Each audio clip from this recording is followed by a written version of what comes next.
मैदान में। जय जननी जय भारती, जय भवानी जय भवानी, जय जननी जय भारती। अगर ऐसा होगा तो मैं आत्मदाह कर लूंगा मुख्यमंत्री ऑफिस के बाहर जाकर। इसके जिम्मेदार कानपुर पुलिस और पनकी थाना अध्यक्ष मानवेंद्र सिंह। अब जब हम सोचते हैं रात में लेटते हैं कि मुझको जूते से क्यों मारा गया और समाज को गाली देते हुए क्यों मारा गया, तो ऐसा लगता मर जाएं।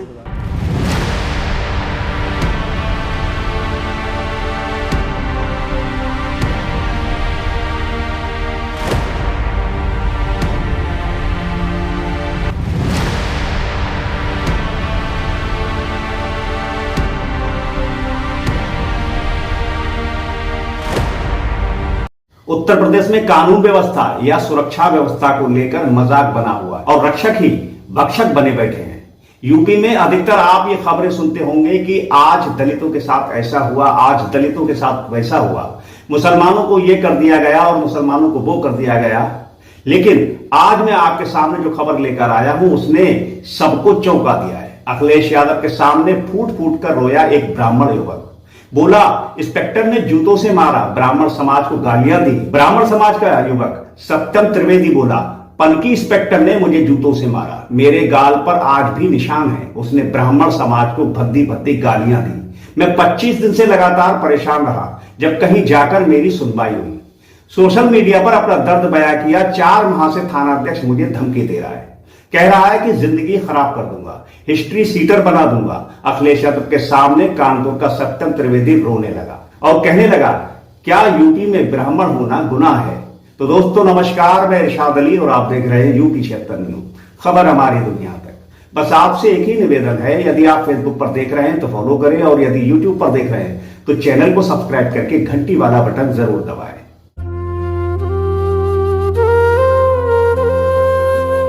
कानपुर के पनकी निवासी अर्पित त्रिवेदी पुलिस की कार्रवाई से त्रस्त होकर सोमवार को लखनऊ स्थित सपा कार्यालय पहुंचे और प्रेस कॉन्फ्रेंस में अखिलेश यादव ने सत्यम को अपने पास बुलाया। फिर सत्यम ने मीडिया के सामने अपना दर्द बयां किया।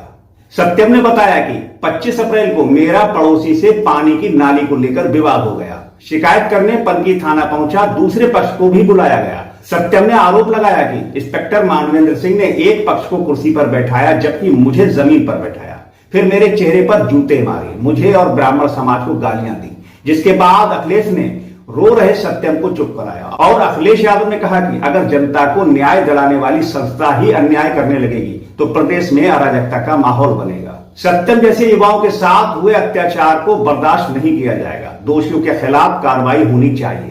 पुलिस सुधार की बातें केवल कानून तक ही सीमित है। थाने में आज भी गरीब, पीड़ित, कमजोर वर्ग के लोग न्याय के बजाय अपमान झेल रहे हैं। सत्यम का मामला इसका उदाहरण है। सपा मुखिया ने 25 अगस्त को एक्स पर पोस्ट किया। उन्होंने लिखा कि सत्ता सजातीय की दबंगई का शिकार हो रहा है एक खास समाज, क्योंकि हाथा नहीं भाता।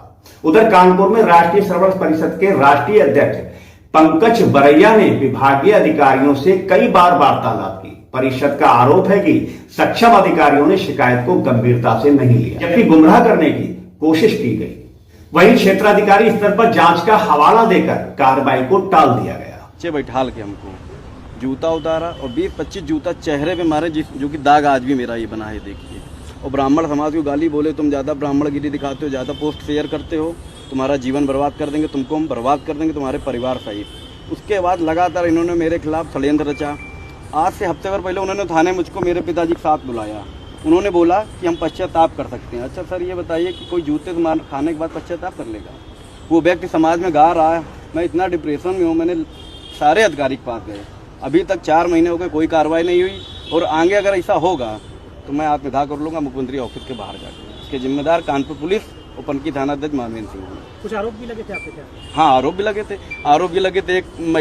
एक उसी गुप्ता जी ने ये आरोप लगाया मेरे ऊपर कि उनकी पत्नी से मेरे अवैध संबंध है, जिसमें से कानपुर मानवेंद्र सिंह थाना अध्यक्ष ने बहुत कोशिश करी, लेकिन वो झूठा था, क्योंकि उनकी वाइफ आके खुद यहाँ डीसीपी साहब के यहाँ बयान दे गई थी और प्रार्थना दे गई कि मेरे उनसे कोई संबंध नहीं है। उसके बाद जब ये चीज़ हुआ तब एसओ साहब ने क्या किया, हमको बुलाया थाने में, समझौता करने की कोशिश करी। आप बताइए, कोई जूता मार खाएगा, समाज में होगा, इतना डिप्रेशन में रहेगा। मेरा जो मानसिक संतुलन खराब है, जब हम सोचते हैं रात में लेटते हैं कि मुझको जूते से क्यों मारा गया और समाज को गाली देते हुए क्यों मारा। संगठन का कहना है कि इस घटना से न कि पीड़ित परिवार बल्कि पूरे ब्राह्मण समाज की भावनाएं आहत हुई हैं। संगठन ने आरोपी थानेदार को तत्काल निलंबन और कठोर कार्रवाई की मांग की है। राष्ट्रीय अध्यक्ष पंकज बरैया ने भी चेतावनी दी है कि अगर जल्द ही कोई कार्रवाई नहीं हुई तो संगठन प्रदेश सरकार और उप मुख्यमंत्री के आवास का घेराव करेगा और बड़े आंदोलन के लिए मजबूर होगा। संगठन ने साफ कह दिया कि अगर मामले को अनदेखा किया गया तो इसकी पूरी जिम्मेदारी कानपुर पुलिस प्रशासन की होगी।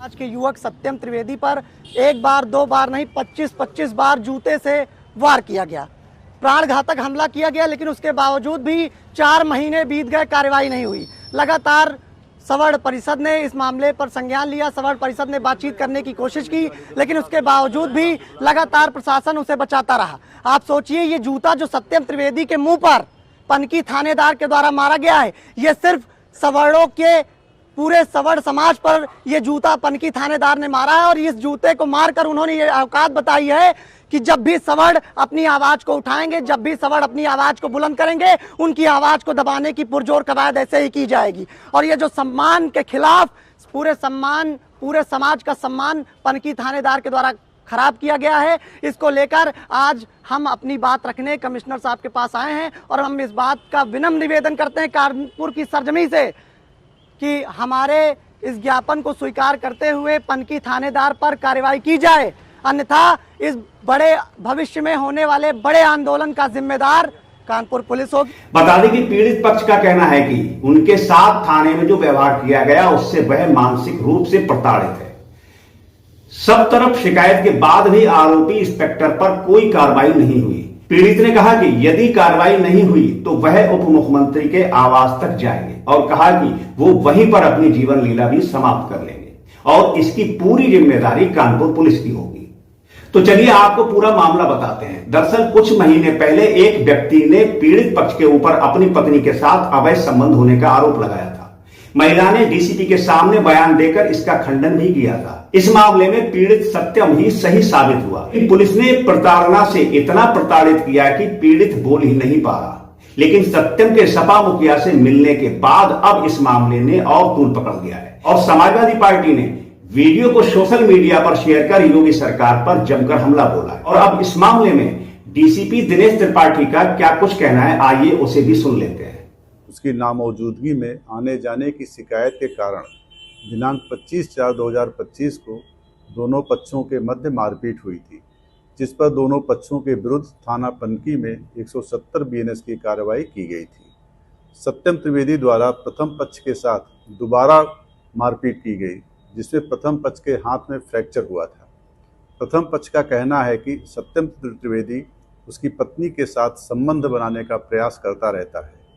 सत्यम त्रिवेदी के विरुद्ध कुल 7 आपराधिक मुकदमे दर्ज हैं। जहां तक थानाध्यक्ष पनकी के विरुद्ध मारपीट के आरोप हैं, उसकी जांच एडीसीपी पश्चिमी द्वारा कराई जाए।